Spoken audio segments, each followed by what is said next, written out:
The Middle and Late Middle Ages. Remember the Roman Empire, one of the most advanced civilizations in the world? Can you remember any of the advances that the Roman Empire developed?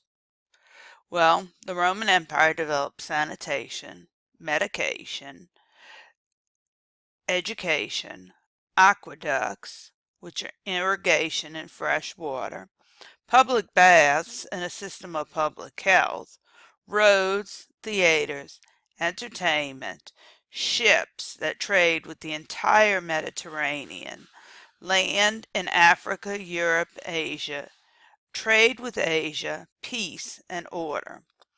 Peace, what is that? The Pax Romana, 250 years of peace. So why hadn't this amazing civilization ventured out of the New World? Contrary to popular belief, most scholars and educated did not believe the world was round. The Roman Empire fell, and with all the technologies of the time. When the Roman Empire collapsed in the 400s, European life changed drastically, and most trading with the rest of the world ended. Merchants faced invasions from both land and sea. The businesses collapsed. The breakdown of trade destroyed Europe's cities as economic centers, and money became scarce. There was a downfall of cities. With the fall of the Roman Empire, cities were abandoned as centers of administration. There were also population shifts. As Roman centers of trade and government collapsed, nobles retreated to the rural areas. Roman cities were left without strong leadership. Other city dwellers also fled to the countryside, where they grew their own food. The population of Western Europe became mostly rural. Europe would remain sheltered from the rest of the world for nearly 1,000 years. No one would venture out of their living spaces, let alone across a vast ocean full of uncertainties. People use the phrase Middle Ages to describe Europe between the fall of Rome in 476 CE and the beginning of the Renaissance in the 14th century. They dismiss the period after the fall of Rome as a middle or even dark age, in which no scientific accomplishments were made, no great art produced, no great leaders born. The people of the Middle Ages had squandered the advancements of the Europeans that came before them, and mirrored themselves instead in barbarism and religion. Many scholars called the era the medieval period instead of the Middle Ages. Today's scholars note that the era was as complex and vibrant as any other. The medieval period itself is subdivided into the early, high, and late Middle Ages. There was a decline in learning when the Germanic invaders who stormed Rome could not read or write. Among Romans themselves, the level of learning sank sharply as more and more families left for rural areas. Few people, except priests and other church officials, were literate. Knowledge of Greek, long important in Roman culture, was almost lost. Few people could read Greek works of literature, science, and philosophy. The Germanic tribes, though, had a rich oral tradition of songs and legends, but they had no written language. As Germanic-speaking people mixed with the Roman population, Latin changed. While it was still an official language, it was no longer understood. Different dialects developed as new words and phrases became part of everyday speech. By the 800s, French, Spanish, and other Roman-based languages had evolved from Latin. The development of various languages mirrored the continued breakup of a once unified empire.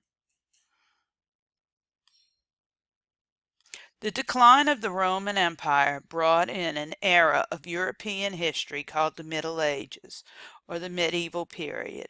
It spanned from about 500 to 1500. During these centuries, a new society slowly emerged. It had roots in 1. The classical history of Rome, 2. The beliefs of the Roman Catholic Church, and 3. The customs of the various Germanic tribes. In the years of upheaval between 400 and 600, small Germanic tribes replaced Roman provinces. The borders of those kingdoms changed constantly with war, but the church was an institution, survived the fall of the Roman Empire. During this period of political chaos, the church provided order and security. Along with shifting borders, the entire concept of government changed. Loyalty to public government and written law had unified the Roman society. Family ties and personal loyalty, rather than citizenship in a public state, held Germanic society together. Unlike Romans, Germanic people lived in small communities that were governed by unwritten rules and traditions. Every Germanic chief led a band of warriors who had pledged their loyalty to him. In peacetime, the followers lived in their lord's hall. He gave them food, weapons, and treasure. In battle, warriors fought to death at their lord's side. They considered it a disgrace to outlive him. But Germanic warriors felt no obligation to obey a king they did not even know. The Germanic stress on personal ties made it impossible to establish orderly government for large territories. In the Roman province of Gaul, what is now known as France and Switzerland, a Germanic people called the Franks held power. Their leader was Clovis. He would bring Christianity to the region. According to legend, his wife, Clotilde, had urged him to convert to her faith, Christianity. In 496, Clovis led his warriors against another Germanic army. Fearing defeat, he appealed to the Christian God. "For I have called on my gods," he prayed, "but I find they are far from my aid. Now I call on thee. I long to believe in thee. Only, please deliver me from my enemies." The tide of the battle shifted and the Franks won. Afterward, Clovis and 3,000 of his warriors asked a bishop to baptize them. The church in Rome welcomed Clovis's conversion and supported his military campaigns against the other Germanic people. By 511, Clovis had united the Franks into one kingdom. The strategic alliance between Clovis's Frankish kingdom and the church marked the start of a partnership between two very powerful forces.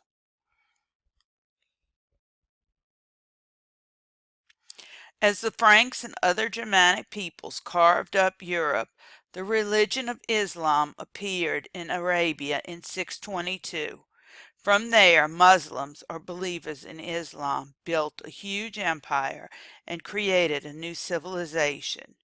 European Christians were stunned when the Muslim armies overran Christian lands from Palestine to North Africa to Spain.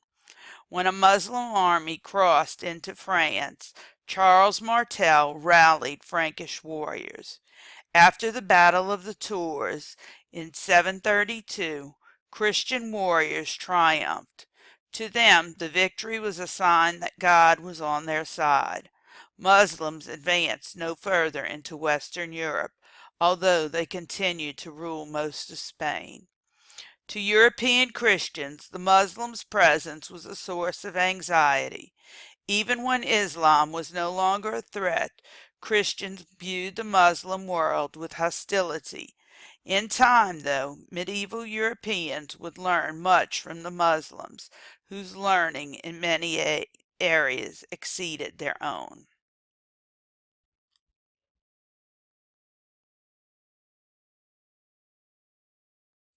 Around 800, Western Europe had a moment of unity when the son of Charles Martel built an empire reaching across France, Germany, and part of Italy. The emperor is known to history as Charlemagne, or Charles the Great. He loved battle and spent much of his 46-year reign fighting Muslims in Spain, Saxons in the north, Slavs to the east, and Lombards in Italy. His conquests reunited much of the old Roman Empire.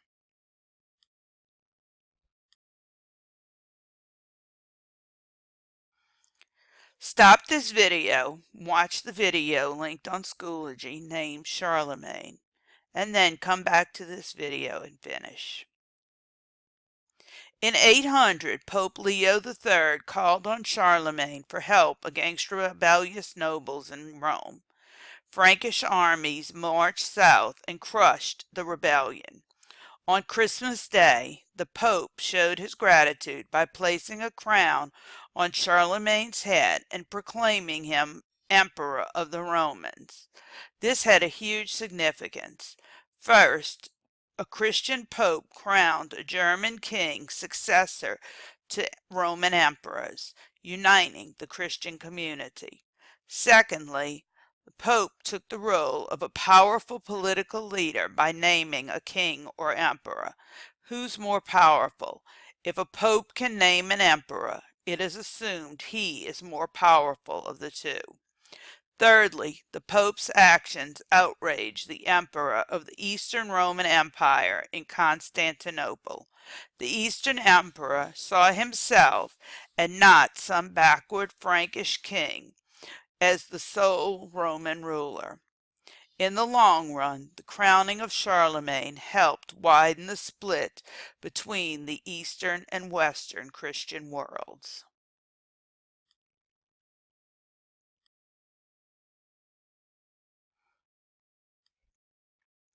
Charlemagne tried to exercise control over his many lands and create a united Christian Europe. Working closely with the church, he helped spread Christianity to conquered peoples on the fringes of his empire. Missionaries converted many Saxons and Slavs. Unlike other Germanic kings, Charlemagne appointed powerful nobles to rule local regions. He gave them land so that they could offer support and supply soldiers for his armies. To keep control of these provincial rulers, he sent out officials called Missi Dominici to check on roads, listen to grievances, and see that justice was done. Charlemagne instructed the Missi to administer the law fully and justly in the case of the holy churches of God and of the poor, of wards and of widows, and of the whole people. Charlemagne wanted to make his court at Aachen a second Rome. To do so, he set out to revive Latin learning in his empire.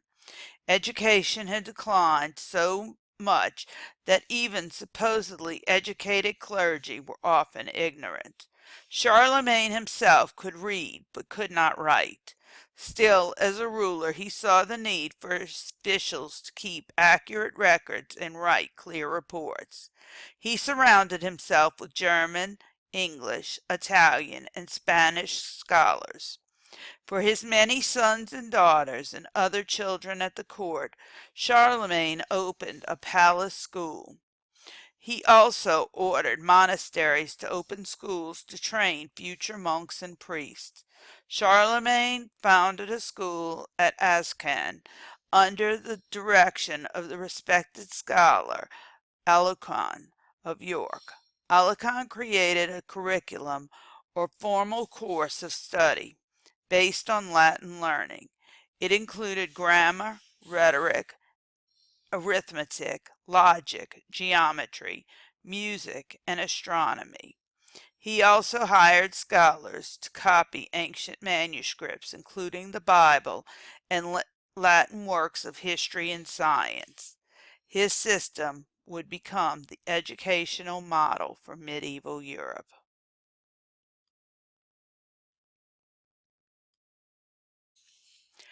In 1093, the Byzantine emperor asked Pope Urban II for Christian knights to help him fight the Turks. Roman popes and Byzantine emperors were longtime rivals, but Pope Urban agreed.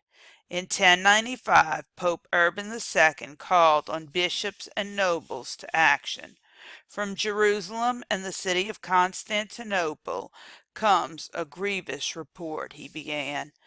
An accused race has violently invaded the lands of those Christians and has depopulated them by pillage and fire. Urban called for a crusade to free the Holy Land.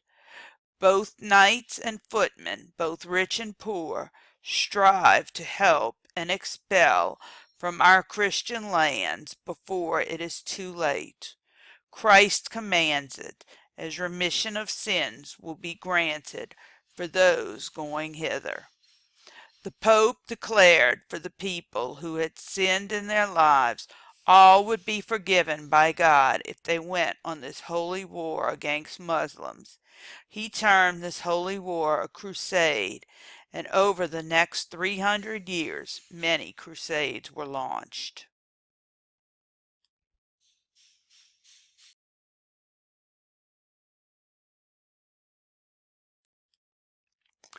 If you remember, Jerusalem was a holy city for people of three faiths: Jews, Christians, and Muslims. Jerusalem fell to Arab invaders in the 600s, mostly Muslims. During their reign, they tolerated people of other religions, including Jews and Christians, but it became a Muslim-controlled city. The Byzantine emperor called for Pope Urban to 1. Retake control of Jerusalem for Christians, and 2. Stop the Muslim and Arab advancement on Constantinople.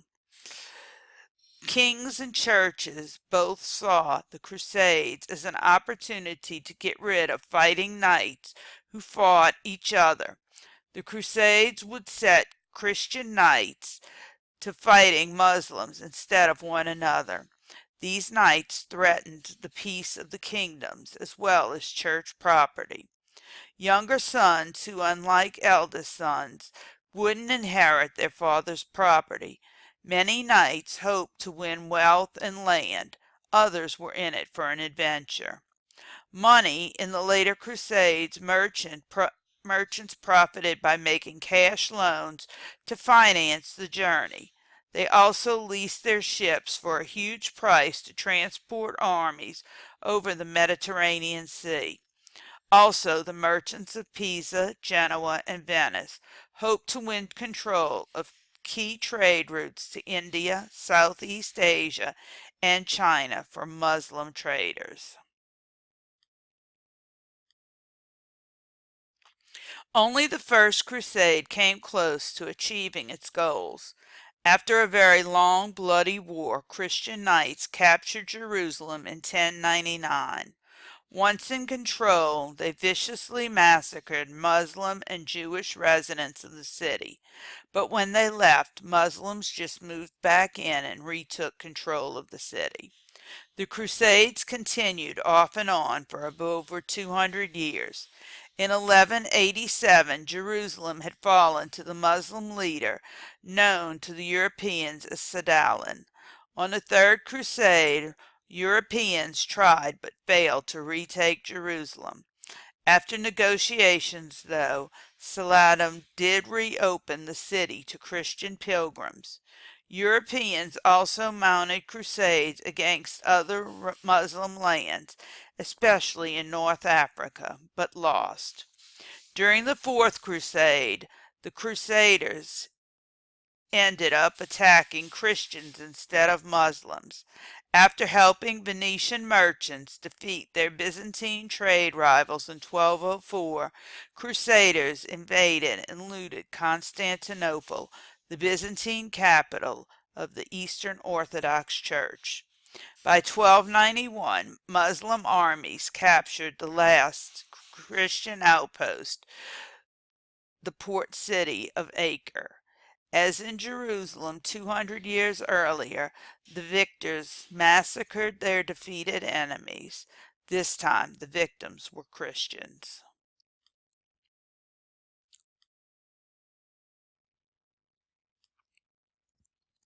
The Crusades left a bitter legacy of religious hatred in the Middle East.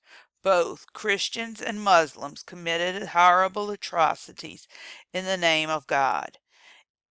In Europe, crusaders sometimes turned against Jews, massacring entire communities. Throughout the Crusades, failed to conquer the Holy Land, they did have many effects on life in Europe. The wars helped to quicken the pace of changes already underway. Contact with advanced Byzantine and Muslim civilizations created a demand for Eastern luxury goods such as spices, sugars, melons, silk, and perfumes. The Crusades increased trade. Merchants in Venice and other northern Italian cities had built large fleets to carry crusaders to the Holy Land. They later used these fleets to carry on trade with the Middle East. Our words sugar, cotton, and rice all come from Arabic. The Crusades further encouraged the growth of a money economy. To finance a journey to the Holy Land, nobles needed money. They allowed peasants to pay rents in money rather than in grain or labor, which helped undermine serfdom. The Crusades helped to increase the power of feudal monarchs. Rulers won new rights to levy or collect taxes in order to support the Crusades. Some rulers, including the French king Louis IV, led crusades which greatly added to their prestige. The Church's enthusiasm for the Crusades brought papal power to its greatest height. The period of enhanced prestige, though, was short-lived. As we have come to see, popes were soon involved in bitter clashes with feudal monarchs. Also, the Crusades did not end the split between the Roman and Byzantine churches. In fact, the Byzantine resentment towards the West hardened as a result of the Fourth Crusade. Contacts with Muslims world led Christians to realize that millions of people lived in regions they had never known existed. Soon a few curious Europeans visited far-off places like India and China. In 1271, a young Venetian named Marco Polo set out for China. After many years in China, he returned to Venice full of stories about the wonders of Chinese civilization. Doubting Europeans called Marco Polo the Prince of Liars. To them, his tales of government-run mail service and black stones or coals that were burned to heat homes were truly untrue. The experiences of crusaders and travelers like Marco Polo expanded European horizons. They brought Europe into a wider world from which it had been cut off since the fall of Rome. By the 1400s, a desire to trade directly with India and China led Europeans to a new age of exploration. In Spain, Muslims, called Moors, controlled most of the country until the 1100s. The Reconquista was a long effort by the Spanish to drive the Muslims out of Spain. By the late 1400s, the Muslims held only tiny kingdoms in the lands of Granada. In 1492, Granada fell to the Christian army of Ferdinand and Isabella, the Spanish monarchs. To unify their country under Christianity and increase their power, Isabella and Ferdinand made use of the Inquisition. This was a court held by the Church to suppress the heresies. Heretics were people whose religious beliefs differed from the teachings of the church. Many Jews and Muslims in Spain converted to Christianity during the late 1400s. Even so, the inquisitors suspected these Jewish and Muslim converts of heresy. A person suspected of heresy might be questioned for weeks and even tortured. Once suspects confessed, they were often burned at the stake. In 1492, the monarchs expelled all practicing Jews and Muslims from Spain.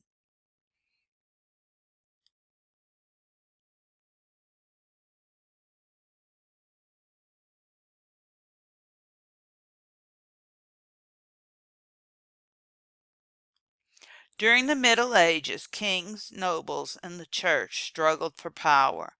Kings slowly began to increase their power. First, they expanded royal lands. Kings then gave rights to townspeople and gained their loyalty. English and French kings made government stronger. In England, kings created a royal treasury. People paid taxes to the king, not the nobles. English kings met with councils that were made up of nobles and clergy for advice. As time passed, the English council developed into Parliament. It won the right to approve taxes. This provided a balance to royal power. In England, King Henry could not simply write new laws, but had to follow accepted customs. So Henry found a way to expand customs into laws. He then sent out traveling justices to enforce royal laws. The decisions of the royal courts became the foundation of English common law, a legal system based on custom and court rulings.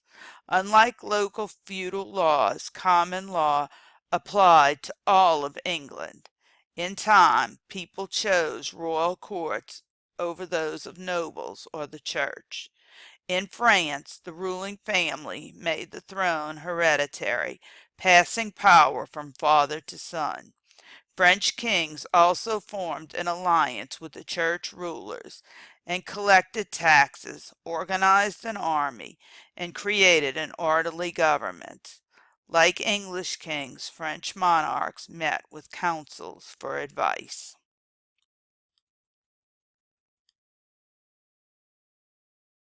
Important ideas about government emerged in England. King John of England was cruel to his subjects and tried to squeeze money out of them. He alienated the church and threatened to take away charters guaranteeing self-government. John raised taxes to an all-time high to finance his wars. Finally, his nobles revolted. On June 15, 1215, they forced John to agree to the most celebrated document in English history, the Magna Carta, or the Great Charter. This document was drawn up by English nobles and reluctantly signed by King John, and it guaranteed certain basic political rights. The nobles wanted to safeguard their own feudal rights and limit the king's powers. In later years, however, English people of all classes argued that certain clauses in the Magna Carta applied to every citizen. Guaranteed rights included no taxation without representation, a jury trial, and the protection of the law. It was also stated that the king must obey the law. The Magna Carta guaranteed what is now considered the basic legal rights both in England and in the United States.